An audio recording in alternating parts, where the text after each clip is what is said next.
कोणी लिहिली पाहिजे विल? बँक अकाउंटमध्ये तुमचं उत्पन्न यायला लागतं तेव्हा तुम्ही विल लिहिणं गरजेचं आहे. ॲडमिनिस्ट्रेटर म्हणजे नेमकं काय असतं आणि त्याचा रोल कसा इम्पॉर्टंट आहे? सगळे व्यवहार माहिती माहिती असतात. असतात. तर असा जो एक मध्यस्थी माणूस असतो ना, तो जनरली ॲडमिनिस्ट्रेटर असतो. एखादा व्यक्ती ज्यावेळेस विल करतो त्यावेळेस त्याच्यामध्ये काय काय गोष्टी कव्हर व्हायला पाहिजेत बरं? तर विलमध्ये तुमच्या सगळ्या मिळकतींचा उल्लेख पाहिजे. भारतामध्ये फक्त 2 ते 2.5% लोकच विल तयार करतात, परंतु UK, USA सारख्या देशांमध्ये हा आकडा 50% जास्त आहे. आपल्या देशात लोक प्रॉपर्टी, व्यवसाय, MSMEमध्ये करोडोंची संपत्ती तयार करतात, पण मृत्यूनंतर ती कोणाला आणि कशी मिळणार याचा प्लॅन स्पष्ट नसतो. आणि याच गुंतागुंतीच्या विषयावरती बोलण्यासाठी आज आपल्यासोबत आहेत 3ऱ्या पिढीचे वकील, will app technology private limited आणि आनंद निर्मल अँड असोसिएटचे फाउंडर, जवळपास 20 ते 22 लोकांची टीम असणारे आणि लॉ स्कूलचे व्हिजिटिंग फॅकल्टी ॲडव्होकेट आनंद निर्मल सर. हा एपिसोड शेवटपर्यंत नक्की पहा, कारण इथे तुम्हाला वेल्थ मॅनेजमेंट, प्रॉपर्टी प्लॅनिंग आणि लिगल क्लॅरिटी अशा गोष्टी समजणार आहेत. विल ॲप का हे ॲप बनवावं याची गरज का जाणवली तुम्हाला? एका ठराविक साचेबद्ध पद्धतीने त्यांना विल करण्यासाठी मदत करणं. मला काही शेवटला रॅपिड फायर क्वेश्चन्स तुम्हाला विचारायचे आहेत. विल की नॉमिनी जास्त पॉवरफुल काय आहे? विल. की विल आला म्हणजे मृत्यू जवळ आला, त्यांना काय सांगाल?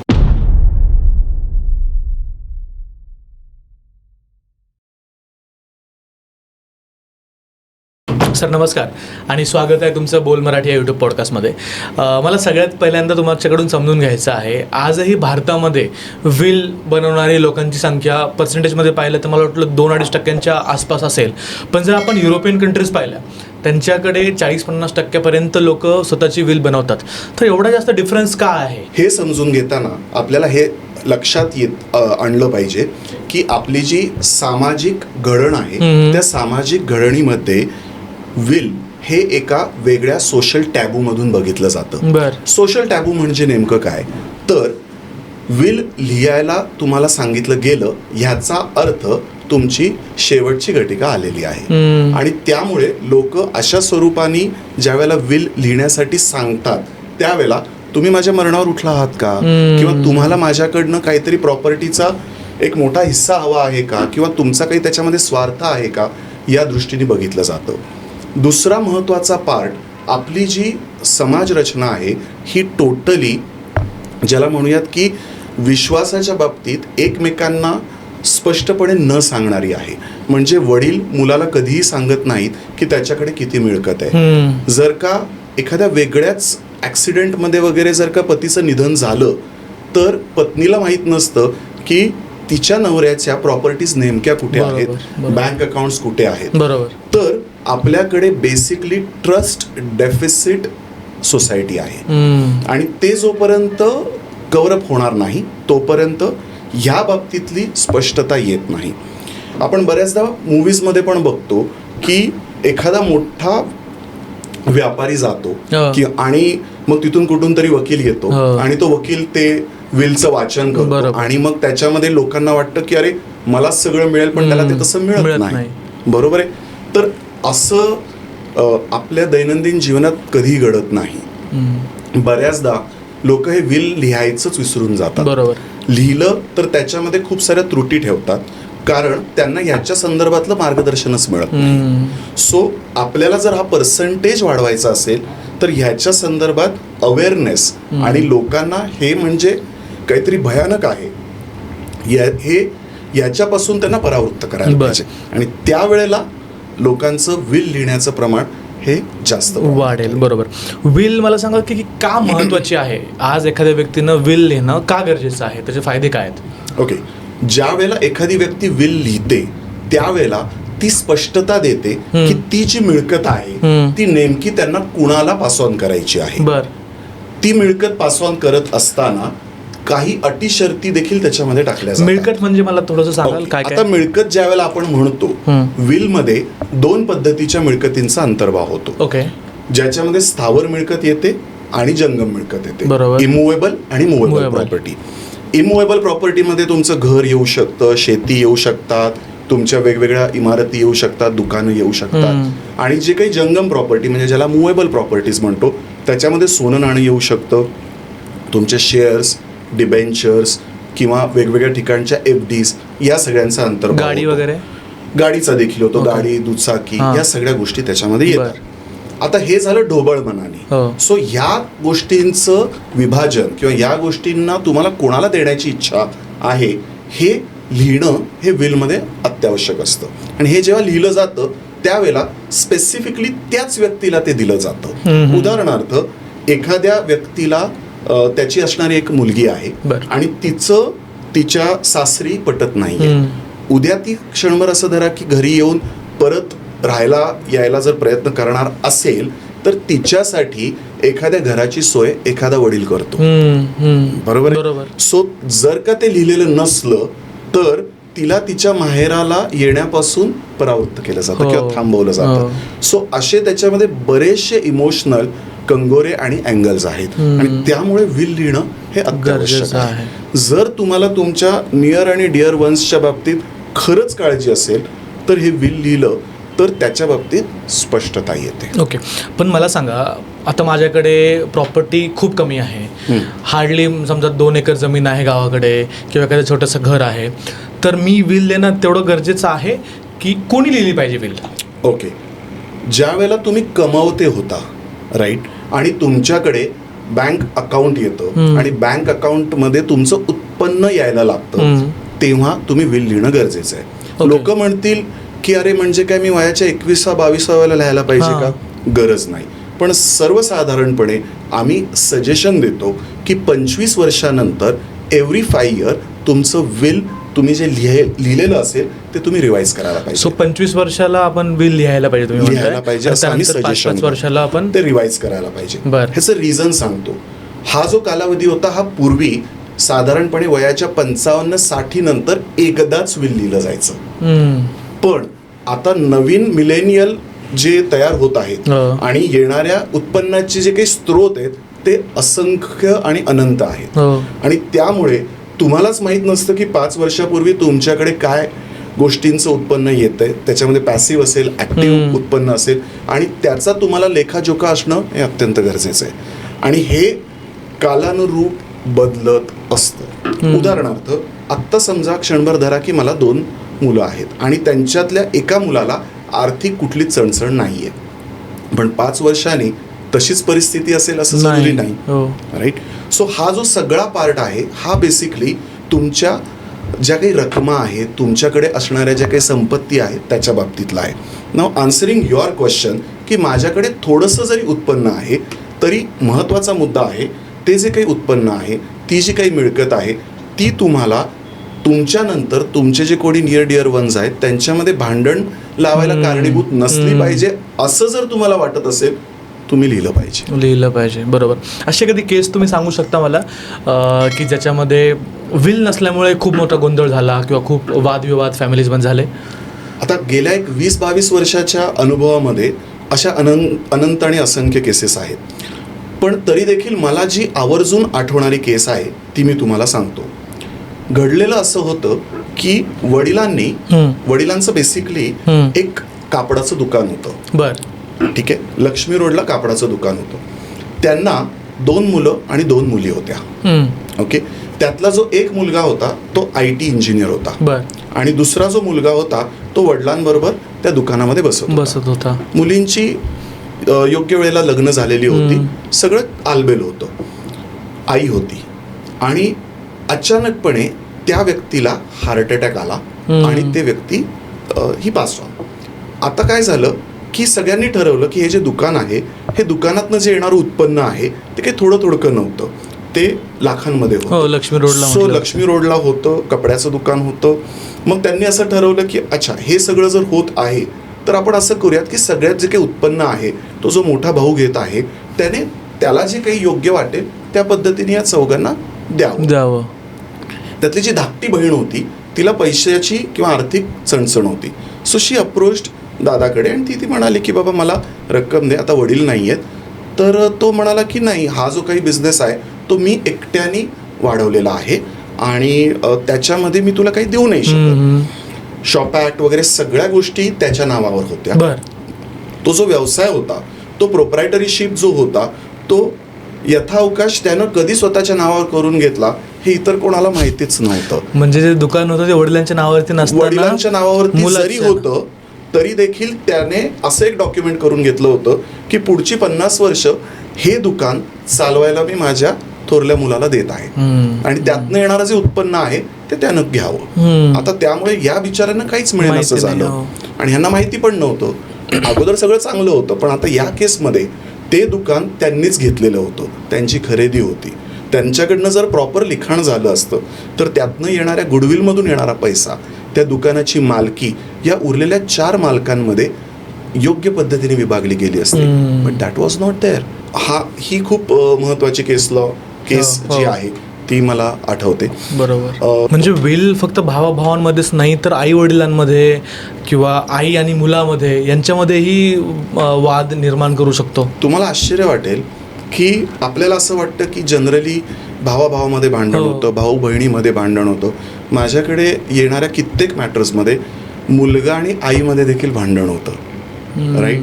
आईच्या मिळकतीमध्ये मुलगा आणि वडिलांमध्ये भांडण होतं. ओके. सो ह्याला कसलाच अपवाद नाहीये. बरोबर. जिथे मिळकत आली, जिथे त्या रकमा आल्या आणि जिथे गरज आली तिथे या भांडणाला सुरुवात होते. बरोबर. सो त्याला कोणीच वंचित राहिलेलं नाही. Everybody is in that same boat. बरं. या केसेसमध्ये शेत जमिनींचा पण खूप जास्त वाटा असतो, त्यांच्याही केसेस खूप जास्त असतात विल्समध्ये. आता विलमध्ये काय होतं ह्याच्यामध्ये आपल्याला नीट समजवून घेणं गरजेचं आहे. विल जेव्हा आपण करतो ते विल करण्यासाठी तुमचा त्या मिळकतीमध्ये अधिकार पाहिजे. आता जो तुम्ही शेतजमिनीचा विषय सांगायचा प्रयत्न केला, ह्याच्यामध्ये शेतजमिनी जनरली ह्या वंशपरंपरागत चालत आलेल्या असतात. आता तिथे नेहमी कन्फ्युजन होतं की एखाद्या एकत्र कुटुंबाचा मॅनेजर, कर्ता ज्याला आपण म्हणतो, ते आजोबा किंवा ते पणजोबा हे ठरवतात की हा मुलगा, हा नातू माझ्या जवळचा आणि त्याला मी हे सगळं विलनी देतो. पण जेव्हा ही गोष्ट किंवा ही प्रॉपर्टी ॲन्सेस्ट्रल असते त्यावेळेला जरी केवळ त्या वडिलांचं, आजोबांचं, पणजोबांचं नाव असलं तरी देखील बाकी सगळ्यांचा अधिकार असतो. ओके. त्यामुळे त्यांना तसं विल करून देण्याचा टेक्निकली अधिकार नसतो बियॉन्ड हिज पर्टिक्युलर शेअर. मग आता हे घडतं कसं, तर आपण असं लक्षात घेऊया, एका त्या आजोबांना 2 मुलं आहेत किंवा आपण म्हणूया 3 मुलं आहेत. आता त्यांना एक वंशपरंपरागत प्रॉपर्टी आलेली आहे 4 एकर. ओके. ओके. सो जर त्या दिवशी, ज्या दिवशी ते विल लिहित आहेत त्या दिवशी त्यांनी जर का पार्टिशन केलं तर प्रत्येकाला किती वाटा मिळेल, तर तो प्रत्येकाला 1 एकराचा वाटा मिळेल. सो त्या 1 एकराच्या अनुषंगाने ते विल करू शकतात. बरं. पण आपल्याला बघताना बऱ्याच वेळेला विल्स अशी दिसतात की ते 4 एकराचं विल एखाद्या नातवाच्या नावाने किंवा मुलीच्या नावाने करून दिलेलं आहे आणि मग तिथे डिस्प्यूट्स निर्माण होतात. त्यामुळे लोकांना हा जो वारसा कायदा आहे तोही कळला पाहिजे आणि त्याबरोबर हा सक्सेशनचा जो कायदा आहे त्याच्यामधला जो डिफरन्स आहे तो कळला पाहिजे. विल जे केलं जातं हे बेसिकली इंडियन सक्सेशन ऍक्ट खाली केलं जातं आणि त्याच्यामध्ये हा जो टच होणारा किंवा हा जो महत्वाचा येणारा जो कायदा आहे त्याच्यामध्ये हिंदू वारसा कायदा आहे, ख्रिश्चन्सचा आहे, मोहमेडियन्सचा आहे. ह्याच्यामध्ये जे पर्सेंटेज आहेत ते वेगवेगळे आहेत आणि तो पर्सेंटेज जर का ती व्यक्ती विलमध्ये करून देत असेल तर ते विल ग्राह्य धरलं जातं. पर्सेंटेज वेगवेगळे आहेत म्हणजे असं की जर का आपण एका ठराविक धर्मामध्ये जर बघितलं तर त्याच्यामध्ये पत्नीला एक ठराविक शेअर एक्स्ट्रा दिला जातो. पण हिंदू कायद्यामध्ये तसं नाहीये. अच्छा. हिंदू कायद्यामध्ये जो काही पतीचा शेअर आहे त्याच्यामध्येच तो पत्नीला मिळतो. राईट. आणि ती जर वडिलोपार्जित असेल तर टेक्निकली तिला मिळत नाही. तिच्या नवऱ्याच्या जो काही पर्सेंटेज आहे, तिच्या नवऱ्याचा जो काही हिस्सा बसला असता त्याच्यामध्ये परत पुनर्विभाजन होतं. म्हणजे असं धरूयात की मगाचच दिलेलं उदाहरण, त्याच्यामध्ये वडिलांचा हिस्सा 1 एकर त्यांनी विल केलेलं नाही आणि त्यांना पत्नी आहे तर त्या पत्नीचा हक्क त्या 1 एकरावर बसत नाही. त्या 1 एकरामध्ये ती पत्नी आणि उरलेली 3 मुलं ही सगळी येतात. सो त्या 4 लोकांचा सामायिक असा 1 एकरावरती हिस्सा बसतो. जनरली आपण पाहतो की जे मोठे मोठे मी म्हणतो की बिझनेस पर्सन्स आहेत, आपण अंबानीबद्दल पाहतो की त्यांनी त्यांची विल तर पूर्ण भारताला, पूर्ण जगाला माहिती असेल की त्यांच्या मुलांना अगोदरच ठरवलं. टाटांच्या केसमध्ये त्यांची विल सगळ्यांना माहिती आहे. तर जिथे पैसा येतो ते लोक इझिली विल करतात आणि ज्यांच्याकडे पैसा नाही आहे किंवा मिडल क्लास आपण विलकडे थोडंसं दुर्लक्ष करतो असं जाणवतं तुम्हाला? मला असं वाटत नाही. बरं. याचं बेसिक कारण असं आहे की जर का तुम्ही अंबानींचं उदाहरण दिलं तसंच तुम्ही बिर्लांचं उदाहरण बघू शकता. सो घडलं असं होतं की ह्याच्यामध्ये ते विल आणि त्या विलचा एक्झिक्युटर किंवा त्या विलचा ॲडमिनिस्ट्रेटर कोण असला पाहिजे. म्हणजे असं की एखादा व्यक्ती ज्यावेळेला विल करतो त्याचा उपभोग किंवा त्याचा बेनिफिट त्यांना एका क्ष व्यक्तीला द्यायचा असतो. बरोबर. पण त्या क्ष व्यक्तीपर्यंत पोहोचव हे सांगणारा जो कोणी व्यक्ती असतो त्याला ॲडमिनिस्ट्रेटर म्हटलं जातं. बरं. आणि त्याचं नाव देखील त्या विलमध्ये उल्लेख केलेला असतं. अच्छा. आता तो ॲडमिनिस्ट्रेटर ह्याच्यामध्ये जर का आपण म्हणूया बोनाफाईड वागला, जर तो स्वच्छ वागला, तर तो ज्याला ते सगळं द्यायचंय त्याला ते देतो. पण जर तो त्याच्यामध्ये काहीतरी काळबेरं करून गेला तर जो खरा बेनिफिशियरी आहे त्या गोष्टीचं ज्याला ते सगळी गोष्ट पोहोचली पाहिजे त्याच्यापर्यंत तो ते पोहोचू देत नाही. त्यामुळे मोठ्या लोकांमध्ये किंवा मोठ्या आपण म्हणूयात बिझनेस फॅमिलीजमध्येच होतं असं नसून त्याच्या व्यतिरिक्त देखील जे आपण मिड साईज फॅमिलीज आहेत त्याच्यामध्ये देखील होतं. तुम्हाला गंमत वाटेल की आत्ता भारतामध्ये साधारण GDPच्या 40% उत्पन्न हे MSMEs कडनं येतं. MSMEs हा आत्ताच्या भारतीय अर्थव्यवस्थेचा कणा आहे. बरोबर. तर हे जे MSMEs आहेत त्यांच्या ज्या काही उत्पन्नाच्या ज्या रकमा आहेत तर त्या तुम्ही ऐकल्यात तर तुम्हाला पण आश्चर्य वाटेल की खरंच ह्यांच्याकडे एवढ्या मोठ्या प्रमाणामध्ये उत्पादन किंवा उत्पन्न अवेलेबल आहे. आणि त्याच्यामध्ये असं आमच्या लक्षात आलेलं आहे की सगळ्यात जास्त गरज ह्या पर्टिक्युलर सेक्टरला आहे. कारण त्यांच्याकडे मोठ्या प्रमाणामध्ये दुकानं असतात, फॅक्टरीज असतात, त्यांचे वेगवेगळे रिसोर्सेस असतात, पण स्पष्टता नसते.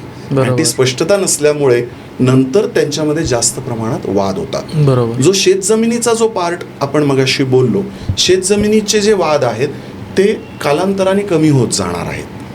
कारण आता काय होत चाललंय की न्यूक्लिअर फॅमिलीज होत आहेत. सो सुरुवातीला एका व्यक्तीला 4, 5, 6 मुलं असणं हे काही असं वेगळं मानलं जायचं नाही. आता त्याच्यानंतर हम दो हमारे दो झालं, आता हम दो आणि आमचा एकच. आणि त्याच्याही पुढे आता जाऊन वेगवेगळे कन्सेप्ट येतात की ज्याच्यामध्ये मूलच नको आहे. काही लोक म्हणतात आम्ही अडॉप्ट करतो, काही लोक म्हणतात की आम्ही एखादं काय म्हणूयात ज्याला कॅट किंवा डॉग अडॉप्ट करतो आणि त्याला हे सगळं देतो. अशी देखील तुम्हाला उदाहरणं दिसतील. टाटांच्या ह्याच्यामध्ये देखील तुम्हाला असं उदाहरण दिसेल की त्याच्यातला एक मोठा चंक त्यांनी या गोष्टीसाठी दिलेला आहे. सो म्हणण्याचा मुद्दा असा आहे की ह्याच्यापासून कुणीच वंचित राहिलेलं नाही. बरोबर. असं माझं स्पष्ट म्हणणं. तुम्ही आता बोलताना एक उल्लेख केला ॲडमिनिस्ट्रेटर जो मध्ये असतो आणि त्याचं काम आहे की समोरच्या व्यक्तीला त्याचा जो काही हिस्सा आहे, फायदा आहे तो त्याला पोहोचवणं. ॲडमिनिस्ट्रेटर म्हणजे नेमकं काय असतं ते थोडंसं समजून सांगा मला. आणि त्याचा रोल कसा इम्पॉर्टंट आहे? ओके. एखादं जेव्हा विल लिहिलं जातं, जर आपण जुन्या पिक्चर्समध्ये बघितलं असेल तर त्यावेळेला एखादा लालाजी, एखादा मुनीम असतो, राईट. त्याला सगळे व्यवहार माहिती असतात. बरोबर. त्याला हे माहिती असतं की जो मूळ मालक आहे त्या मालकाला एखादा त्याचा मोठा मुलगा, त्याच्याबद्दलचे सगळे प्रोज अँड कॉन्स माहिती आहेत, त्याच्याबद्दलचे सगळे विम्स माहिती आहेत, लहान मुलाच्या त्याला गोष्टी सगळ्या माहिती असतात. असा जो एक मध्यस्थी माणूस असतो ना तो जनरली ॲडमिनिस्ट्रेटर असतो. पण कालांतराने काय व्हायला लागलं की लोकांचा असा तिराहित माणसावरचा विश्वासच कमी व्हायला लागला. मग लोक आत्ता ॲडमिनिस्ट्रेटर म्हणून त्यातल्या त्यात जो काही चांगला असणारा जो त्यांचा वारस असतो त्यालाच ॲडमिनिस्ट्रेटर करतात. ॲडमिनिस्ट्रेटर गरजेचं आहे परंतु सगळ्या ॲडमिनिस्ट्रेटर जनरली आम्ही सजेस्ट करतो की गरजेचा आहे. कारण बऱ्याचदा असं होतं की त्या ॲडमिनिस्ट्रेटरला या सगळ्या गोष्टींची माहिती असते की त्या व्यक्तीचे रकमा कुठे आहे, त्यांचे शेअर्स कुठे आहेत, त्यांचे डिबेंचर्स कुठे आहेत, किंवा आपण म्हणूयात की वेगवेगळे त्यांचे लॉकर्स कुठे आहेत. हे अदरवाईज माहिती असायचं कारण नाही. त्याच्या आत काय आहे ते ॲडमिनिस्ट्रेटरला ती व्यक्ती जाईपर्यंत माहिती असण्याचं गरज नाही. परंतु त्याला जर का ही बेसिक इन्फॉर्मेशन असेल तर त्याचा फायदा पुढे जाऊन नक्कीच होऊ शकतो. तुम्ही आता बोलताना बोललात की रजिस्टर्ड विल. रजिस्टर्ड विल म्हणजे काय? म्हणजे विल बनवल्याच्या नंतर ते परत रजिस्टर करावं लागतं, त्याची प्रोसेस काय असते नेमकी? राईट. विल बनवल्यानंतर ते रजिस्टर करणं हे मॅन्डेटरी अजिबात नाही. हे सगळ्यात पहिलं मी सांगतो. बरं.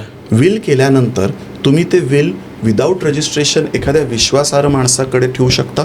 पण मग त्याचं ते जेन्युन आहे, ते त्याच व्यक्तीने लिहिलं आहे किंवा त्याच्यामध्ये जो मजकूर लिहिलेला आहे तो त्या व्यक्तीला पाहिजे तसाच आहे याची कशी खात्री सांगतो. पूर्वीच्या काळी हे जे विल्स लिहिले जायचे हे विल्स हस्तलिखित असायचे. त्यामुळे त्या माणसाचं हस्तलिखित किंवा त्या माणसाची सही, त्या माणसाचा जर का तो सुशिक्षित नसेल तर अंगठा हे मॅच केलं जायचं. विलसाठी जे मॅन्डेटरी 3 पार्ट्स आहेत ते आपण समजून घेऊया. ज्या वेळेला ती व्यक्ती विल करते त्यावेळेला त्याची मेंटल कंडिशन आणि फिजिकल कंडिशन ही चांगली असणं गरजेचं आहे. समजा एखादा व्यक्ती बेडरिडन आहे पण त्याचा मेंदू चालतो आहे, तर तो एखाद्या वकिलाला बोलून, त्याच्या एखाद्या विश्वासार्ह माणसाला बोलून देखील विल करू शकतो. त्यावेळेला तो रजिस्ट्रेशन ऑफिसमध्ये कदाचित नाही जाऊ शकणार. मग ते विल ग्राह्य नाही का? तरी ते विल ग्राह्य आहे. म्हणून आपल्याला आधी नीट समजून घ्यायला पाहिजे की विल करताना त्याचे काय काय पार्ट्स पाहणं गरजेचं आहे. विल करताना त्या व्यक्तीची जी मिळकत आहे त्याच्याबद्दल लिखाण हे स्पष्ट पाहिजे. मुद्दा क्रमांक 1. मुद्दा क्रमांक 2, त्यानं ते लिहिताना तो फिजिकली आणि मेंटली साऊंड कंडिशनमध्ये पाहिजे. म्हणजे तो त्याचं स्थैर्य, मानसिक स्थैर्य हे गरजेचं आहे. आता त्याचं मानसिक स्थैर्य हे कोण व्हॅलिडेट करणार? त्यामुळे त्याच्यामध्ये मिनिमम एका MBBS डॉक्टरचं सर्टिफिकेट हे गरजेचं आहे की ही व्यक्ती हे पर्टिक्युलर विल करण्यासाठी सक्षम आहे. आणि ते ज्या वेळेला लिहिलेलं असतं त्यावेळेला त्याचे मेंटल कंडिशनचा विषय तिथे थांबतो. हे झाल्यानंतर आता तुम्ही प्रश्न विचारलात की हे विल रजिस्टर्ड नाही, मग हे त्यानेच लिहिलेलं आहे हे सांगायला काय? तर त्या विलवरती किमान पक्षी 2 तरी साक्षीदारांच्या सह्या गरजेच्या आहेत. अच्छा. जर त्या साक्षीदारांच्या सह्या नसल्या आणि त्याच्यामध्ये जर एकाच व्यक्तीला ती मिळकत दिली गेलेली असेल तर हे खूप ऑब्वियस आहे किंवा हे खूप ठरलेलं आहे की दुसरी व्यक्ती त्याच्याबद्दल कोर्ट कचेरी हे नक्कीच करणार. पण जर का ते लिखाण स्पष्ट असेल तर तसं होणार नाही. तुम्हाला अशी एखादी केस आठवतीये खूप वियर्ड आहे, खूप गुंतागुंत आहे आणि 30 नंतर सॉल्व्ह झाली?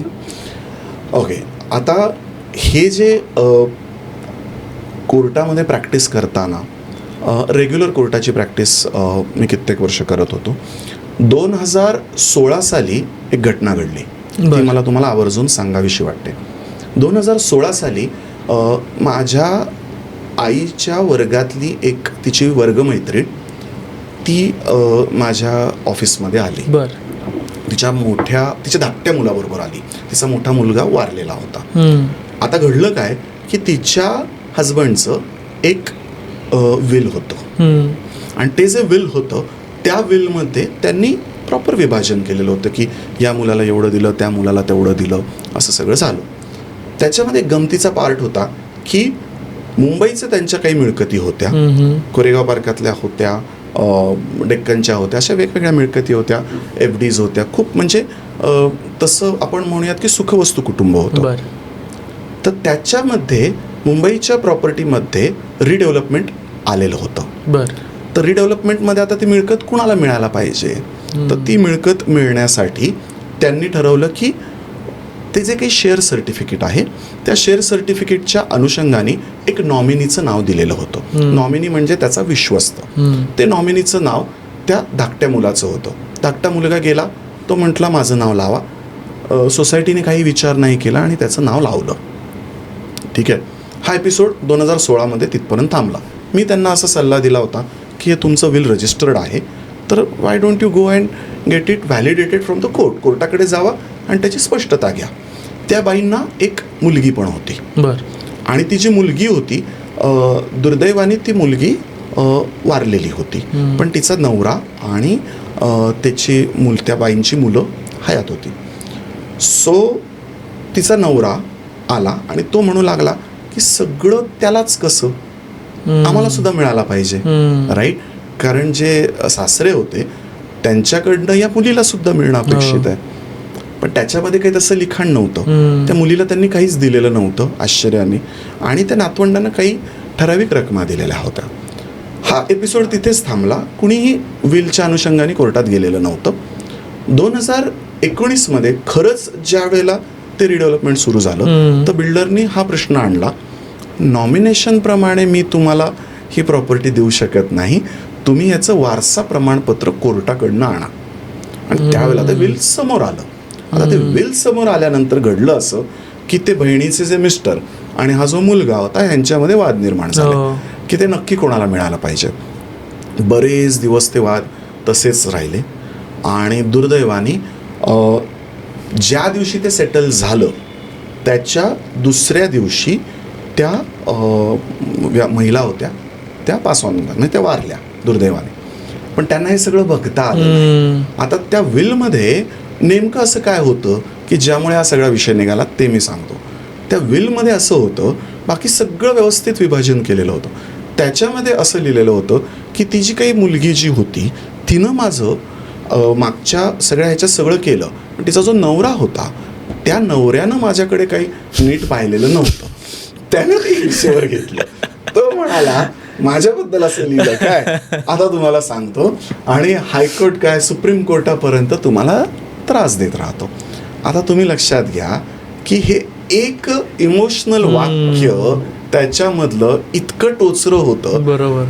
त्या माणसाकडे रकमा नव्हत्या का, पैसे नव्हते का, संपत्ती नव्हती का, अमाप होती जो भांडण करत होता, राईट. पण एखाद्याच्या इमोशनल एरिया झोनमध्ये तुम्ही गेलात आणि ते जर झालं तर ते भांडणाला विकोपाला गेलं. त्यावेळेला माझ्या असं लक्षात आलं की नुसतं विल करून उपयोग नाही, त्या विलमध्ये क्लॅरिटी असणं गरजेचं आहे. समजा माझी एक प्रॉपर्टी आहे पण त्या प्रॉपर्टीमध्ये ऑलरेडी पार्टनर्स आहेत. करेक्ट. तर मग मी जो विल करणार तर ती माझाच फक्त हिस्सा त्या विलमध्ये असणार आहे की माझ्या पार्टनरलाही ते विल बनावं लागेल आणि मग ती पुढे पास ऑन होईल? अगदी परफेक्ट प्रश्न विचारला. कारण जेव्हा आम्ही MSMEs म्हणतो त्यावेळेला एकच माणूस आणि त्याचं छान छान एकच कुटुंब असं नसतं. त्यांचे मल्टिपल हे असतात, पार्टनर्स असतात. हे पार्टनरशिप पर्यंत आहे तिथपर्यंत सोपं आहे. पण जर प्रायव्हेट लिमिटेड कंपनी आली, LLP आली तर त्या व्यक्तीचा शेअर असतो. करेक्ट. राईट. सो त्याला ती कंपनी चालवण्याचा अधिकार हा वेगळा पार्ट असतो, म्हणजे त्याचे डायरेक्टरशिप आपण म्हणूयात हा एक वेगळा पार्ट असतो आणि त्याने जे काही त्या कंपनीमध्ये टाकलेलं भाग भांडवल हा एक दुसरा पार्ट असतो. विल तुम्ही त्या भाग भांडवलाबद्दल करू शकता. ओके. जे कंपनी चालवायचे जे अधिकार आहेत ते टेक्निकली तुम्ही नाही देऊ शकत. कारण त्याच्यामध्ये लोकांचं कन्फ्युजन बऱ्याचदा असंच होतं की नाही कंपनी चालवण्याचे अधिकार पण मी पास ऑन करून ठेवू शकतो.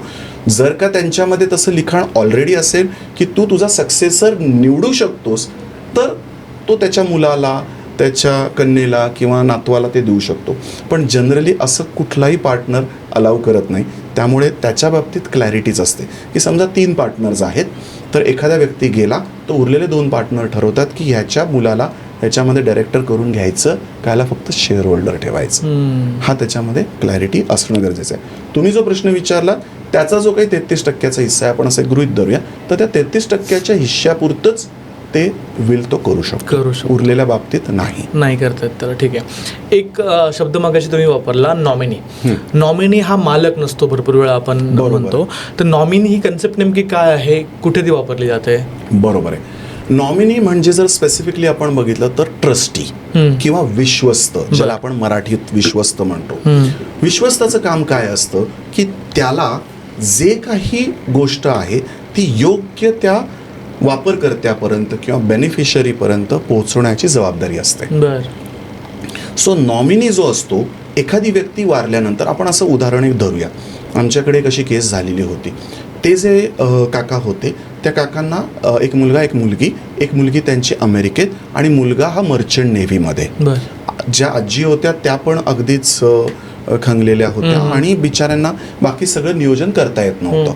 मग या सिच्युएशनमध्ये काय घडलं की त्यांनी या सगळ्या गोष्टीचं बँकांचं नॉमिनी जे आहे ते त्यांनी त्यांच्या पुतण्याला केलं होतं की जो येईल आणि या सगळ्या गोष्टीचं नियोजन करेल.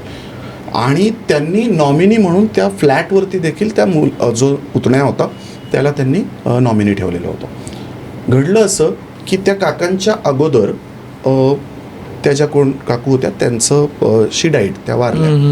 आता ते काका एकटेच राहत होते. त्यांचा सगळा सांभाळ हा पुतण्या करत होता. तो नॉमिनी होता. हे पण वारले आणि तो मुलगा यायला वेळ लागला. तोपर्यंत ह्यानं त्या शेअर सर्टिफिकेटवर स्वतःचं नाव लावलं आणि त्या प्रॉपर्टीचा ताबा घेतला. आता हे स्वार्थबुद्धीनीच झालं. हे काय दरवेळेलाच असं होतं का? सगळेच असे वाईट असतात का? असं धरायचं कारण नाही आहे. त्याचं काम काय होतं नॉमिनीचं, की त्या व्यक्तीचे जे खरे वारस आहेत त्यांच्यापर्यंत ही बातमी पोहोचवणं, ते येईपर्यंत त्यांच्या मिळकतीचा सांभाळ करणं. That was his actual job. ते त्याने नाही केलं. पण कायद्यानं असं करता येतं नॉमिनीला ती काही प्रॉपर्टी आहे, ती मिळकत जी आहे ती स्वतःच्या नावावरती करता येऊ शकते?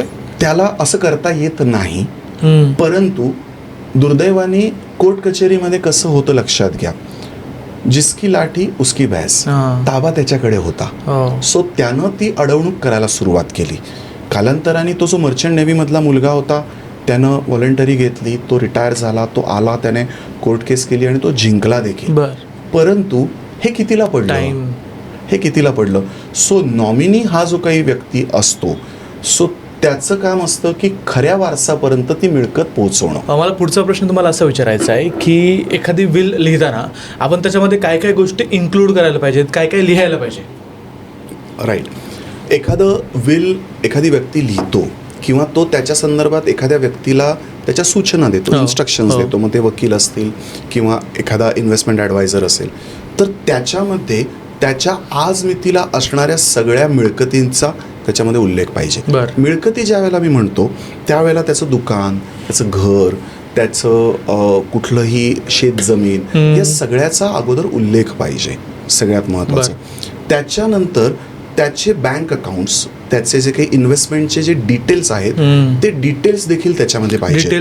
म्हणजे त्याचा अकाउंट नंबर हा केवळ गरजेचा आहे. लॉग इन वगैरेची गरज नसते. हे का मी सांगतो, कारण बऱ्याचदा अशी विल्स येतात की माझं बँक ऑफ इंडियामधलं so and so SB account. आता कुठल्या बँक ऑफ इंडियामध्ये? कारण ती व्यक्ती गव्हर्नमेंट एम्प्लॉई असते, ते 5-6 ठिकाणी डेप्युटेशनमध्ये असतात आणि त्यांनी नेमकं कुठल्या बँक ऑफ इंडियामध्ये काढलेलं आहे हे पूर्वी कळायचं नाही. आता सेंट्रलाइज बिझनेस सिस्टम्समुळे ते कळतं, कारण तुमच्या पॅन नंबरला तो विषय अटॅच्ड असतो किंवा लिंक्ड असतो, त्यावेळेला ते कळतं. त्याच्याही पुढे जाऊन अजून एक विचित्र विषय असा येतो की बऱ्याचदा बँका या मर्ज होतात. बऱ्याचदा पतपेढ्या एखाद्या बँका टेक ओव्हर करतात.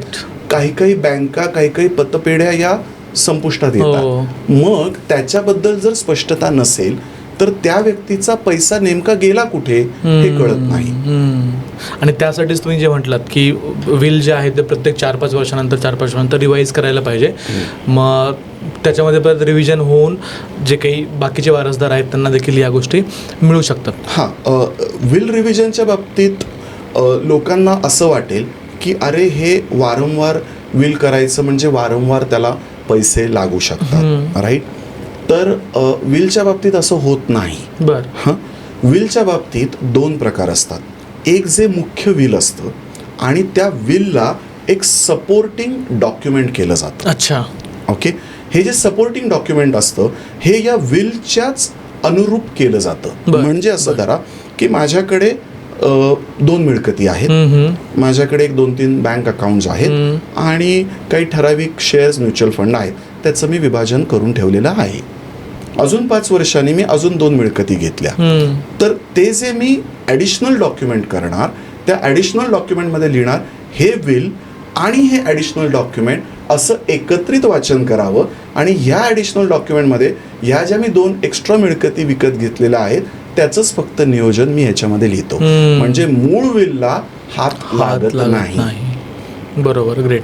मला एक विचारायचं होतं तुम्हाला की आता AIचा जमाना आहे, सगळ्यांच्या हातामध्ये ChatGPT आहे.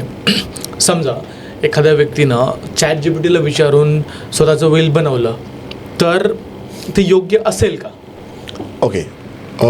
तुम्हाला मी असे कित्येक दाखले देऊ शकतो, माननीय सर्वोच्च न्यायालयाचे, माननीय हायकोर्टाचे, की ज्याच्यामध्ये कित्येक वेळेला आमच्या वकील मित्रांकडनं देखील कोर्टामध्ये जे काही दाखले दिले जातात, ज्याला आम्ही कोर्ट केसेस म्हणतो किंवा प्रेसिडेंट्स म्हणतो, ते प्रेसिडेंट्स सबमिट केले गेले आणि त्यांना असं लक्षात आलं की असं प्रेसिडेंट किंवा अशी कोर्ट केसच झालेली नव्हती. ती कोर्ट केस AIने स्वतःच्या बुद्धीनुसार ती बनवली आणि त्या वकिलांना 50,000 पासून 5 लाख ते 10 लाखापर्यंत दंड झाले. आता मला इथे आवर्जून या गोष्टीचा उल्लेख करावासा वाटतो, तुमच्या आयुष्यभराची कमाई नेमकं मागं कोण लिहितं आहे हे तुम्हाला न कळता तुम्ही त्या ChatGPT कडून करवून घेतलं तर ते बरोबर आहे का चूक आहे हे कळण्यासाठी तरी वकिलाकडे जा, हो. हे कळण्यासाठी तरी CA कडे जा. मी म्हणत नाही की तुम्ही लाखो रुपये देऊन त्या एखाद्या ठराविक वकिलाकडनंच ते लिहून घ्या, गरज नाही. परंतु जे केलेलं आहे त्याची वैधता, त्याचं व्हॅलिडेशन करण्यासाठी तरी तुम्ही जायला पाहिजे. कारण या डिजिटलायझेशनच्या गणितामध्ये किंवा जमान्यात लोकांचं एक चूक होतं आहे. त्यांना असं वाटतं की आता मी काय म्हणता येईल, मी ब्रह्मदेव झालो, मला सगळं कळू लागलं. लोक त्या ChatGPTशी इमोशनली किंवा सगळ्या गोष्टींच्या बाबतीत बोलतात. बरोबर. पण ही इतकी सेन्सिटिव्ह गोष्ट आहे की ह्याच्या बाबतीत कुणीही असं निर्णय घेऊ नाही नये. घेतला पाहिजे. ऑफकोर्स याच्यामध्ये रकमा कमी कशा होतात ते मी तुम्हाला एक छोट्या पद्धतीने सांगतो. तुम्ही वकिलाकडे गेला तर तुम्ही तुमच्या हस्ताक्षरात लिहिलेलं त्याला देणार, मग ते वकील त्याच्या बाबतीत सगळं बनवणार, मग त्यांचा वेळ त्याच्यामध्ये इन्व्हेस्ट होणार. हे सगळं करण्याच्या ऐवजी तुम्ही तुमचे बँक अकाउंट नंबर्स न टाकता, तुमच्या प्रॉपर्टीचे एकदम अचूक डिटेल्स न टाकता, जर का ChatGPT कडनं एखादा तुम्ही फॉर्मॅट बनवला आणि गाळलेल्या जागा भरल्या आणि घेऊन तुम्ही वकिलांकडे गेलात, तर वकील त्या केसमध्ये तुम्हाला तुलनात्मक कमी पैसे चार्ज करणार आहेत. आणि हे करायला काहीच तोटा नाहीये. परंतु तुमची सगळी माहिती त्या ओपन सोर्स AI ला देऊन तुम्ही लोकांना त्याच्या बाबतीत नॉलेजेबल करत आहात, जे की रिस्की आहे. बरोबर. म्हणजे आपण AIचा यूज करू शकतो, तुम्ही असं म्हणताय. AIचा यूज नक्की करायला पाहिजे, पण तो डोळसपणे करायला पाहिजे. ग्रेट. आता मला थोडंसं तुमच्याबद्दल सांगा सर. तुम्ही 3rd जनरेशन आहात लॉमध्ये, या क्षेत्रामध्ये. तुम्हाला हे ॲप, तुम्ही एक ॲप जे तुम्ही बनवताय ज्याच्यामध्ये विल ॲप, लोकांना तुम्ही गाईड करणार आहात, अवेअर करणार आहात, हे तुम्हाला का वाटलं की का हे ॲप बनवावं, याची गरज का जाणवली तुम्हाला? बरोबर आहे. आपण ह्याच्यासाठी ना एक साधारण 4 गोष्टींचा विचार करूयात. ॲज अ वकील मी विल्स लोकांचे तयार करून देऊ शकतो, ते रजिस्टर करू शकतो. त्याच्यासाठी ही वेगळी गोष्ट करण्याची गरज का आहे, त्याचं कारण सांगतो. भारतामध्ये सगळ्यात मोठी जी क्रांती झालेली आहे ती झालेली आहे डिजिटलायझेशनची. डिजिटलायझेशनमध्ये जे पूर्वी आपण सगळ्या गोष्टी मॅन्युअली ठेवायचो त्या सगळ्या डिजिटल स्वरूपात येऊ लागलेल्या आहेत. करेक्ट. मुद्दा क्रमांक 1. मुद्दा क्रमांक 2, आता सगळ्या ग्लोबल सिटीज आहेत, म्हणजे मुलं तुमची इथे असतीलच असं जरुरी नाही, राईट. तिसरा महत्त्वाचा पार्ट, लोकांमध्ये या गोष्टीची अवेअरनेस नाही आहे. आणि चौथा महत्त्वाचा पार्ट, जी मगाशी मी तुम्हाला कोर्ट केस सांगितली की विल लोक करता आहेत पण ते चुकीचे करता आहेत, आणि त्याच्यापासून लोकांना परावृत्त करून एका ठराविक साचेबद्ध पद्धतीने त्यांना विल करण्यासाठी मदत करणं. लोकांना असं वाटतं की विल करायचं म्हणजे 1,00,000-1.5 लाख रुपयाचा खेळ आहे. गरज नाही आहे. आम्ही त्याला खूप सोप्या आणि स्टँडर्डाइज फॉर्मॅटमध्ये आणलेलं आहे. किती खर्च लागू शकतो? साधारणपणे त्याचे आम्ही 4 टप्पे करतो. 9,000, 19,000, 29,000 आणि 39,000. आता ह्याच्यामध्ये आम्ही काय करतो, जे 39,000चं आहे ते जनरली रजिस्टर्ड विल आहे, 29,000चं रजिस्टर्ड विल आहे, कारण त्याच्यामध्ये अजून काही यंत्रणा येतात, म्हणजे ज्याच्यामध्ये रजिस्ट्रेशन ऑफिसला जाणं, या सगळ्या गोष्टी येतात. 9,000 आणि 19,000 याच्यामध्ये जनरली आम्ही नोटराइज्ड विल सजेस्ट करतो. आम्ही एखाद्या व्यक्तीने लिहिलेलं विल फक्त त्याच्यापुरतं ठेवावं असं कुठलाही सल्ला आम्ही देत नाही. ह्याचं कारण असं, कारण त्याचं व्हॅलिडेशन ज्या वेळेला भविष्यात निघेल त्यावेळेला हा प्रश्न ऐरणीवर येणार. त्यामुळे आम्ही 2 पद्धतीच्या विल्सचा त्यांना सल्ला देतो. 1 इज अ नोटराइज्ड आणि 2nd इज अ रजिस्टर्ड. आता डिजिटलायझेशन याच्यामध्ये कसं मदत करेल ते मी तुम्हाला सांगतो. पूर्वीच्या काळी तुम्ही सह्या करायचा, त्या सह्या केल्यावरती त्या सह्यांच्या बाबतीतला कागद हा त्या रजिस्टर साहेबांकडे जायचा, मग तो स्कॅन व्हायचा आणि तिथं तो स्कॅन कॉपी मिळायची. आता काय व्हायला लागलेलं आहे की जर का तुम्ही कंपन्यांच्या बाबतीत बघाल तर आपल्याला एक DSC नावाचा प्रकार असतो, म्हणजे डिजिटल सिग्नेचर असते, बरोबर आहे. तर आता नवीन पद्धतीमध्ये या डिजिटल सिग्नेचरचा वापर करून देखील अशा पद्धतीचे विल्स करता येतील. आणि त्याची सुरुवात आम्ही या विल ॲपच्या माध्यमातून करत आहोत. म्हणजे माझा समजा एखादा पक्षकार हा ऑस्ट्रेलियामध्ये बसलेला आहे, माझा एखादा पक्षकार सिंगापूरमध्ये बसलेला आहे, त्याची मिळकत ही भारतात आहे आणि त्याला ते विल करायचं आहे, तर ते इथे बसून त्याला आम्ही सल्ला देऊन त्याचं डॉक्युमेंटेशन आम्ही त्याला करण्याला मदत करू शकतो. डिजिटल सिग्नेचरच्याद्वारे डिजिटल सिग्नेचरच्याद्वारे आपण ते करून घेऊ शकतो. दुसरा महत्त्वाचा पार्ट की त्याचं जे काही डिजिटलायझेशन आहे तर त्याच्यामध्ये त्याचा व्हिडिओ हा देखील त्यावेळेला काढला जातो. बरं. सो स्टेप 2ला आम्ही हाच पॉईंट आणणार आहोत की त्या व्यक्तीने हे जे काही कृती केली त्याचा हा सो कॉल्ड एन्क्रिप्टेड फॉर्ममधला व्हिडिओ आणि त्याने त्या वेळेला केलेलं होतं. Of course people can doubt that, people can go and challenge in the court, पण तरी देखील त्यांना ते चॅलेंज करण्यासाठी दुसरी मोठी रेष ही आणणं गरजेचं आहे. बरोबर, हे मी सांगू शकतो. बरं, मला एक वेगळा प्रश्न तुम्हाला विचारायचा आहे. तुम्ही लॉयर आहात, तुम्ही वकील आहात. जर एखाद्यानं विल नाही बनवलं तर तुमच्याकडेच येणार आहे. बरोबर. तो वकिलाकडेच जाणार आहे. तर तुम्ही हे का करताय? ओके, इंटरेस्टिंग प्रश्न आहे. आज मितीला भारतामध्ये साधारणपणे कोर्ट कचेऱ्यांमध्ये मोर दॅन 5.5 करोड केसेस प्रलंबित आहेत. 5.5 करोड केसेस ज्यावेळेला आपण म्हणतो त्यावेळेला आपण फक्त चर्चेपुरतं असं म्हणूयात की 5.5 करोड म्हणजे 2 पक्ष आहेत. 2 पेक्षा जास्तही असू शकतं, पण 2 पक्ष आहेत म्हणजे किमान पक्षी 11 करोड जनता ती त्या कोर्टाचे खेटे घालते. 11 करोड जनता कोर्टाचे खेटे या गोष्टीमुळे घालते की त्यांच्याकडे अवेअरनेस नाही आहे. मी तुम्हाला एक गंमतशीर गोष्ट सांगतो.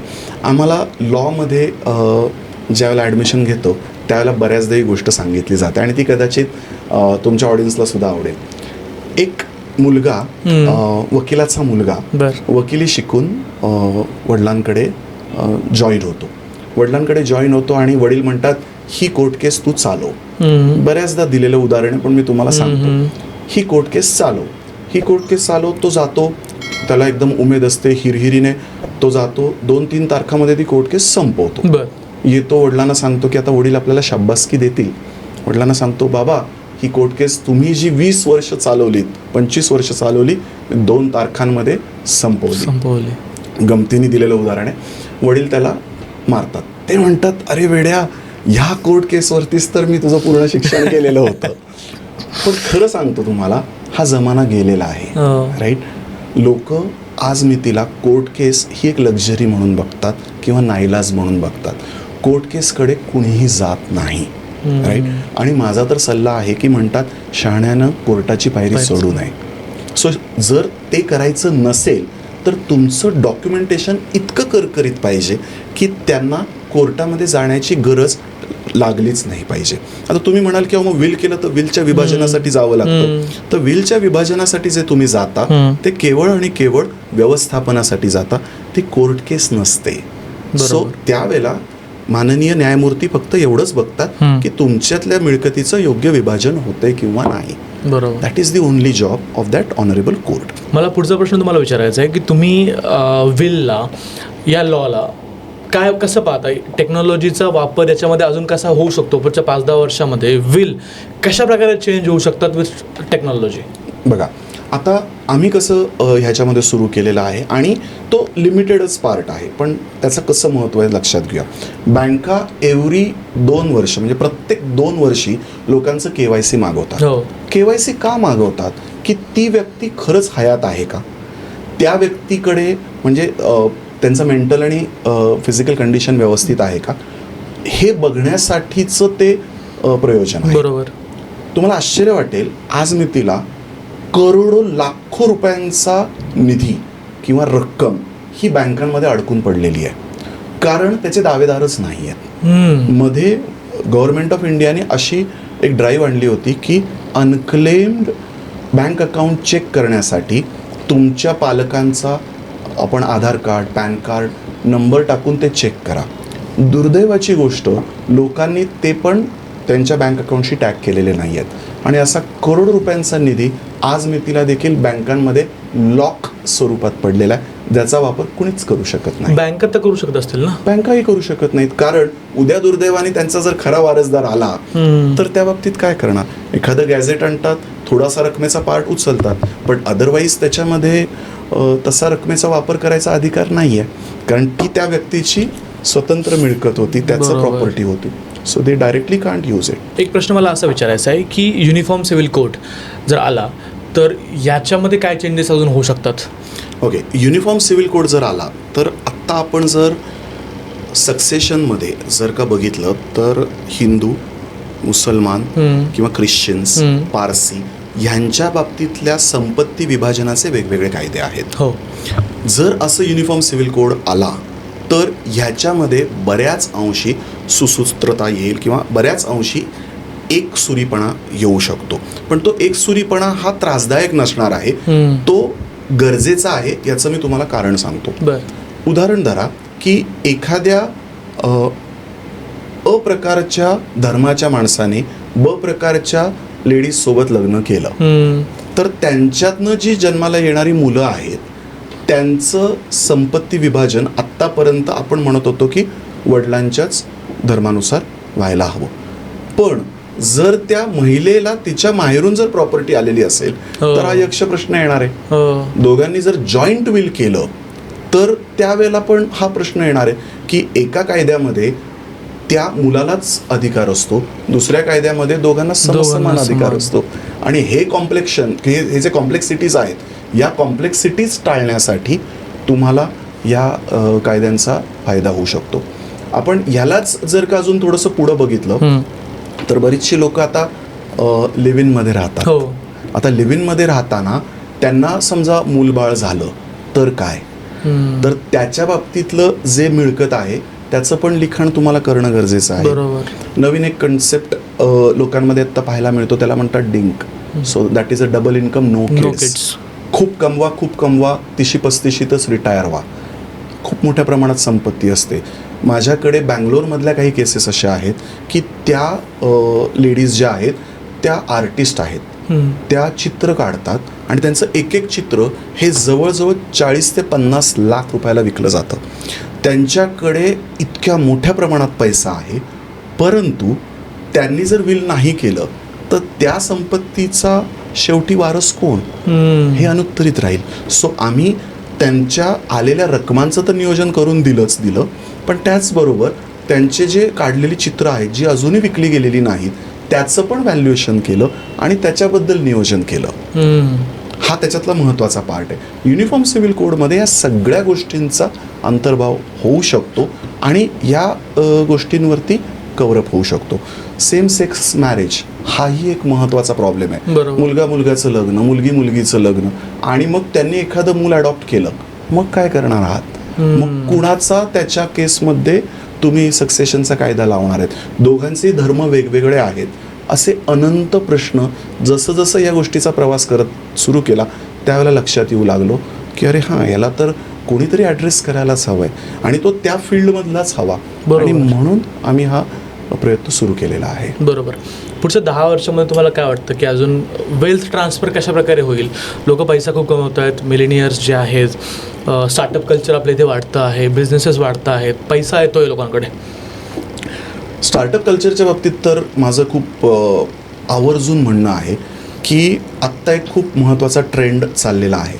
तो ट्रेंड असा आहे की एखादा चांगला कन्सेप्ट आणा आणि तो कन्सेप्ट आणल्यानंतर तो इतका मोठा करा की एखादा इन्व्हेस्टर येईल आणि तो इन्व्हेस्टर ती कंपनी विकत घेईल. ह्याचं जे प्रमाण आहे तर तुम्ही जर बघितलं तर साधारणपणे 2.5 ते 3% स्टार्टअप हे सक्सेसफुल होतात. त्याच्या बाकीचे जे स्टार्टअप आहेत ते खऱ्या अर्थाने सक्सेसफुल होत नाही, ते बंद होतात किंवा ते वेगळ्या कुठल्या तरी नोकरी धंद्यामध्ये जातात. पण हे जे 3-4% प्रमाणात जे काही आहेत त्याच्यामधले जर का तुम्ही आज मी तिला मोठे उद्योग जर बघितले ज्याच्यामध्ये आपण युनिकॉर्न्स म्हणूया, तर ते युनिकॉर्न्समध्ये जो काही पैसा येतोय तो खूप मोठ्या प्रमाणात येतोय. त्यामुळे होतंय काय की पूर्वीच्या काळी 50-55 नंतर करण्यात येणारं विल हे साधारण 25च्या उंबरठ्यावर येऊन थांबलेलं आहे. ती व्यक्ती, तो मुलगा, ती मुलगी कुठल्या तरी मोठ्या संस्थेतनं पासआउट झालेला असतात किंवा नसतातही, पण त्यांनी असा काहीतरी एक युनिक कॉन्सेप्ट आणलेला असतो आणि त्यांना करोडो रुपये मिळून जातात. पण मग ते लग्नच करत नाही किंवा लग्न केलं तर एकापेक्षा जास्त त्यांची लग्न होतात की पहिला डिवोर्स होतो, मग दुसऱ्या व्यक्तीकडे ती संपत्ती पास ऑन होते. तर मला ह्याच्यामध्ये सांगायचा मुद्दा असा आहे, आत्ताच्या घडीला खूप मोठ्या प्रमाणामध्ये संपत्तीचं आपण म्हणूयात की स्रोत निर्माण होत आहेत, संपत्ती निर्माण होतीये, पण त्याचं विभाजन पण करण्याची जबाबदारी ही आपल्यावरच आहे आणि ती करणं गरजेचं आहे. सो पुढच्या एक साधारण 5 वर्षात जो सॅम अल्टमन आहे त्याने खूप स्पष्ट वाक्य AIच्या बाबतीत म्हटलंय की पुढच्या 5 वर्षामध्ये इतके करोडपती निर्माण होतील, इतके अब्जाधीश लोक निर्माण होतील या AI-मुळे की तुम्ही विचार पण नाही करू शकणार, जे मागच्या मानवाच्या उत्क्रांतीमध्ये 200-300 वर्षात झालेले आहेत. आणि हे की सत्य दिसतंय. कारण तुम्ही जर पाहिलं की एखाद्या छोट्या सेटअपमध्ये देखील तुम्हाला त्या सगळ्या गोष्टी शक्य आहेत ज्या मोठ्या मोठ्या बिझनेस टायकून्स करतात. मग तुमचं बिझनेस डेव्हलपमेंट असेल, मग तुमचं एखाद्या गोष्टीचं सोशल मीडिया असेल किंवा पब्लिसिटी असेल, या सगळ्या गोष्टीसाठी छोट्याशा युनिटमध्ये देखील तुम्ही ते अचीव करू शकता. तुम्ही खूप तळमळीनं सांगतायत, पण एक भीती तरी लोकांच्या मनामध्ये असतेच, प्रत्येक व्यक्तीच्या मनामध्ये असतेच की विल आला म्हणजे मृत्यू जवळ आला. त्यांना काय सांगाल? ओके, खूप सोपं उदाहरण मी माझ्याकडे येणाऱ्या लोकांना सांगतो. आपण गाडी चालवतो, गाडी चालवताना आपण सीट बेल्ट लावतो. आपल्याला हे माहिती असतं की गाडी चालवताना कुठल्याही क्षणी अपघात होऊ शकतो, तरी गाडी चालवता, राईट. विल केलं ह्याचा अर्थ तुमचा उद्याचा शेवटचा दिवस आहे हे समजण्याची गरज नाही. विल म्हणजे तो सीट बेल्ट आहे की ज्या वेळेला खरंच असं काहीतरी घटना घडेल आणि त्यावेळेला तुमच्याकडे जर ते विल नसेल तर तुमचा कपाळ मोक्ष ठरलेला आहे. पण जर तो सीट बेल्ट असेल तर तुमचे वाचण्याचे चान्सेस ॲटलिस्ट 50% तरी आहेत. म्हणजे ती मिळकत योग्य त्या लाभार्थीकडे जाण्याचे चान्सेस हे तुलनात्मक वाढतात. आणि त्यामुळे मी विलला या सीट बेल्टचं उदाहरण देतो. मला काही शेवटला रॅपिड फायर क्वेश्चन्स तुम्हाला विचारायचे आहेत. विल की नॉमिनी जास्त पॉवरफुल काय आहे? विल. ओके. रजिस्टर्ड विल की अनरजिस्टर्ड विल? सेफ काय? Registered will. Safe registered it's always. Okay. Family discussion की सिक्रेट विल योग्य काय असेल? Family discussion. ओके. पण तो आपण पाहतो की खूप वेळ सिक्रेट विल ही होतात. सिक्रेट विल जरी झाली तरी देखील सिक्रेट विलच्या बाबतीमध्ये आपल्याला एवढंच बघायला हवं की कुणाला तरी ते माहिती असावं. हो, तेवढाच त्याच्यामधला पार्ट आहे. बरोबर. Property investment versus legal planning, लोक काय इग्नोर करतात? लोक दोन्ही इग्नोर करतात. लोक इन्व्हेस्टमेंटच्या बाबतीत पण तेवढेच कॅज्युअल असतात आणि आलेल्या रकमांच्या बाबतीत किंवा केलेल्या इन्व्हेस्टमेंटच्या बाबतीत पण तेवढेच कॅज्युअल असतात. बरोबर. इंडिया की फॉरेन कंट्रीज, इनहेरिटन्स प्लॅनिंग कुठे स्ट्रॉंग आहे? इंडिया. कारण पूर्वीच्या काळी जर तुम्ही नीट बघितलं तर वडिलांचा शब्द, आजोबांचा शब्द हा निर्वाणीचा मानला जायचा. जसं जसं न्यूक्लिअर फॅमिलीज व्हायला लागल्या त्याच्यामध्ये प्रत्येकजण सुशिक्षित व्हायला लागला आणि त्याच्यानंतर हे वाद निर्माण झालेले आहेत. त्यामुळे इंडियामध्ये अजूनही ते कल्चर आहे. इंडियामध्ये ते कल्चर फक्त आपल्याला योग्य पद्धतीने रुजवण्याची गरज आहे. फक्त त्याला एक त्या कॉईनची वेगळी बाजू लोकांना सांगणं गरजेचं आहे, एवढंच मला वाटतं. सर, अजून एक कन्सेप्ट माझ्या वाचनामध्ये आला, लिव्हिंग विल. तर लिव्हिंग विल हा कन्सेप्ट नेमका काय आहे बरं? ओके. लिव्हिंग विल हा जो कॉन्सेप्ट आहे तो कॉन्सेप्ट असा आहे की एखादी व्यक्ती जर कुठल्या तरी ॲक्सिडेंटमध्ये किंवा कुठल्या तरी अपघातामध्ये जर तिचं विचार करण्याची जर का परिस्थिती नसेल तर ती व्यक्ती कोमामध्ये जाते. आपण असं जनरली बघितलंय. आता ती व्यक्ती जेव्हा कोमामध्ये जाते तर ती व्यक्ती तरुणच असायला पाहिजे असं काही जरुरी नाही. एखादं वयस्कर माणसाचंही तसं होऊ शकतं किंवा तरुण माणसाचंही होऊ शकतं. तर त्या तरुण माणसाच्या बाबतीमध्ये किंवा त्या वयस्कर माणसाच्या बाबतीमध्ये असं झाल्यावर त्या व्यक्तीने जर का असं ठरवलेलं असेल की जर मी व्हेजिटेबल सारखा झालो, म्हणजे मी एखाद्या सजीव आहे पण मी हालचालच करू शकत नाही, तर त्यावेळेला त्याला स्वतःचं देहदान करण्याचा अधिकार असतो. याला लिव्हिंग विल म्हटलं जातं.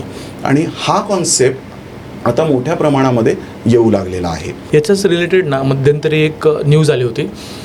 कोर्टानं एक व्यक्ती आहे जो ॲडमिट होता, हॉस्पिटलाइज होता, खूप वर्षांपासून हॉस्पिटलाइज होता आणि काहीच इम्प्रूव्हमेंट नव्हतं. मग कोर्टानं ॲक्च्युली त्याच्या फॅमिलीनं कोर्टामध्ये केस केली होती की आपल्याला त्याचं आयुष्य संपवण्याचा एक परवानगी द्यावी. त्यासाठी कोर्टामध्ये ती केस चालू होती आणि फायनली कोर्टानं, मला वाटतं मागच्याच महिन्यातली गोष्ट आहे, कोर्टाने बेसिकली एक if I am not wrong तो IIT मधला का कुठून तरी एका मजल्यावरून पडला होता. बरोबर. आणि पडल्यानंतर तो व्हेजिटेबल झाला म्हणजे तो जिवंत होता, त्याचा ब्रेन डेड नव्हता पण त्याला काही करता येत नव्हतं, म्हणजे त्याचा हालचालच दुर्दैवानी नव्हती. सो त्या केसेसमध्ये हा विलचा जो प्रकार आहे हा थोडासा क्लेशकारक आहे. पण ॲटलिस्ट जे लोक तुमचे माघारी थांबलेले असतात, मागं जे थांबलेले असतात, त्यांना जर तुम्ही लक्षात घेतलं, एखाद्या ICUमध्ये ठेवण्याचा आजचा पर डेचा खर्च हा एखाद्या चांगल्या प्रथितयश हॉस्पिटलमध्ये इज नॉट लेस दॅन 5,000. हो. सो जर ती व्यक्ती विचार करा 100 दिवस राहिली किंवा 1000 दिवस राहिली, तर त्याचा खर्च एका पॉईंटला येऊन इन्शुरन्सवाले पण हात वर करणार. बरोबर. मग त्यावेळेला तुम्ही काय करणार? आणि त्याच्या निर्णयासाठी हा विषय. माझं कुठलंही या बाबतीतलं असं समर्थन नाही आहे की नाही तुम्ही होप्स ठेवू नका आणि तुम्ही ते विल करून त्या व्यक्तीचा अंत करा. पण हा एक नवीन कॉन्सेप्ट आता येऊ लागलेला आहे, ह्याची पण आपल्या प्रेक्षकांना माहिती असणं अत्यंत गरजेचं आहे. सो बरोबर. एखादा व्यक्ती ज्यावेळेस विल करतो त्यावेळेस त्याच्यामध्ये काय काय गोष्टी कव्हर व्हायला पाहिजेत बरं? आपण जसं मगाशी चर्चा केली, तर विलमध्ये तुमच्या सगळ्या मिळकतींचा उल्लेख पाहिजे. त्याची जी डॉक्युमेंटेड कॉपी आहे, जर ती डिजिटल स्वरूपात असेल किंवा हार्ड कॉपीच्या स्वरूपात असेल, तर ती त्या व्यक्तीकडे असणं गरजेचं आहे. या 2 गोष्टी गरजेच्या असतात.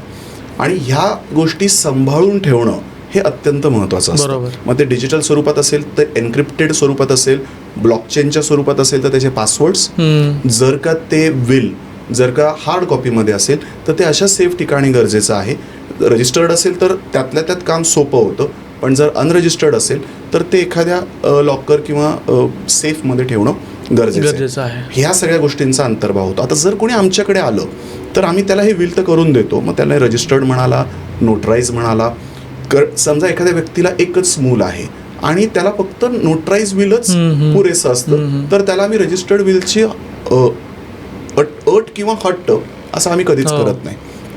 त्याच्याबरोबर आम्ही एक छोटासा युनिक कन्सेप्ट पण त्याच्यामध्ये केलेला आहे की जो कोणी माणूस आमच्याकडे विल करतो त्याने जर पुढच्या 5 वर्षात जर तो परत आला तर त्याला एक रिव्हिजन आम्ही फ्री ऑफ कॉस्ट देतो. अच्छा. की तुम्ही या, कारण तो अवेअरनेस होणं गरजेचं आहे. त्याच्या पुढे गेल्यावरती मलाही माहीत नाही माझी जी पुढची टीम असेल ती कशा पद्धतीने करेल, पण नक्कीच ह्या गोष्टीचा अंतर्भाव त्याच्यामध्ये असणार आहे. दुसरा एक आम्ही छान गोष्ट करतो, जो कोणी आमच्याकडनं विल करेल त्याला आम्ही एक छानसं रोपटं देतो आणि त्या व्यक्तीच्या नावानं पुण्यातलं एक स्टार्टअप आहे, त्यांच्या करवी त्या व्यक्तीच्या नावानं एक 2,000 रुपयापर्यंतचं देशी झाड हे लावतो. त्याला एक युनिक नंबर असतो. ओके. आणि तो युनिक नंबरवरून तो व्यक्ती जाऊन ते झाड खरंच आहे का नाही हे जाऊन पाहू शकतो.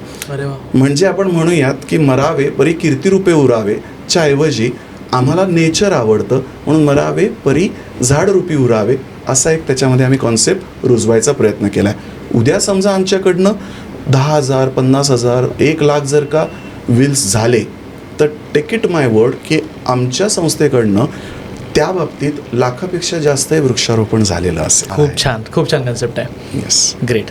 बरोबर. सर, थँक्यू सो मच तुम्ही आज बोल मराठीला टाईम दिल्याबद्दल. आज तुम्ही एक विल का महत्त्वाची आहे, त्याचे बेनिफिट्स काय होऊ शकतात, नसेल तर नुकसान काय होऊ शकतात, खूप छान एक्झाम्पल्सद्वारे तुम्ही आज मला आणि प्रेक्षकांना समजून सांगितलेलं आहे. मी प्रेक्षकांनाही विनंती करेल की जर तुम्हाला याबद्दल अजून एक सल्ला हवा असेल, एक लिगल ॲडवाईस हवी असेल, तर मी सरांचे डिटेल्स जे आहेत, इंस्टाग्राम हँडल आहे, त्यांची वेबसाईट आहे, ते सगळे डिटेल्स मी डिस्क्रिप्शन बॉक्समध्ये मेन्शन करणार आहे. तुम्ही तिथून त्यांना कॉन्टॅक्ट करा, तुम्हाला ते एक राईट सल्ला डेफिनेटली देतील. Sir, thank you so much. धन्यवाद.